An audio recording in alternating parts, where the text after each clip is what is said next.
Hey there, YouTube. This is Michael Mays with Michael Mays Leatherworks, back with you guys today with a short tooltip video that I think you guys might find very useful. Now, if you're like me, I don't buy hardware from just one vendor, right? This month I might buy, some hardware like you see here. These are some Chicago screws and some Sigma snaps, maybe from Tandy Leather. But then, next month when I run out, or, I might see that Weaver has a great sale on them, and so I buy some hardware from them instead.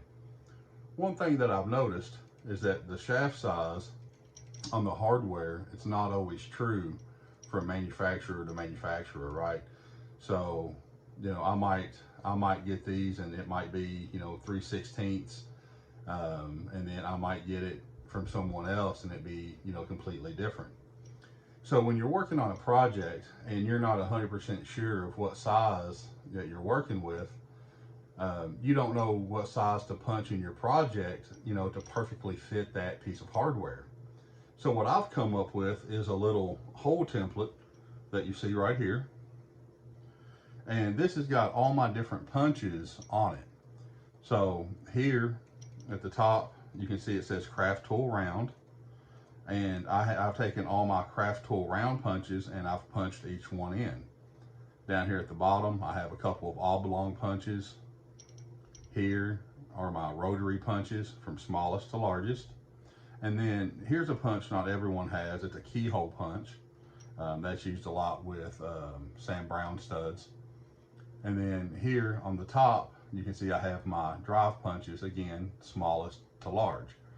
And then underneath each hole, I have the size of that hole written underneath it. So how would you use this? Well, you're at the point in your project where you need to start punching holes. So what I'm going to do is I'm going to take, in this instance, we'll use this Chicago screw post as an example. So I'll come over here to, let's say my drive punches. I'm going to turn it around where I can see it, and then I'm going to go here. Well, I'm going to try to put that in. As you can see, it doesn't fit, it's too tight. So I'm going to keep working my way up. I could force it into the 4.0, but it doesn't quite fit. So I go to the next one up, and then you can see it drops in. And you can see that's a very snug fit, but I didn't have to force it in. I didn't, bend up the edges of my leather trying to force that in. So now I know that that's a 4.8 size drive punch. So if I want to punch that hole, I would reach over here. I would pick up my drive punch that has the 4.8 tip on it, which is this one right here. And then if I punch that hole, if I've got a scrap piece face stand, I might, just to show you. What I'll do is I'll just set this on here.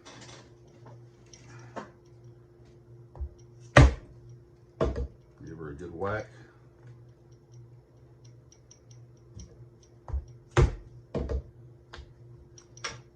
So now I've got my hole. So now I can take my post, and as you can see, absolutely perfect fit. There's no gapping around the post. So that way when I stack another piece of leather on here and I put the top on and I screw it down, I'm going to get an absolutely perfect fit for my hardware every single time. And whether you're working with rivets, whether you're working with Chicago screws, Sam Brown studs, what have you, you're guaranteed to get a perfectly sized hole for that piece of hardware every single time. But guys, I definitely hope you found this video helpful. If you have, I would definitely appreciate a thumbs up. Like the video, subscribe if you haven't already. If you have any ideas for future videos, please leave those down in the comments below. I would love to hear your ideas for future content. And guys, be on the lookout for more videos to come. Thanks, y'all.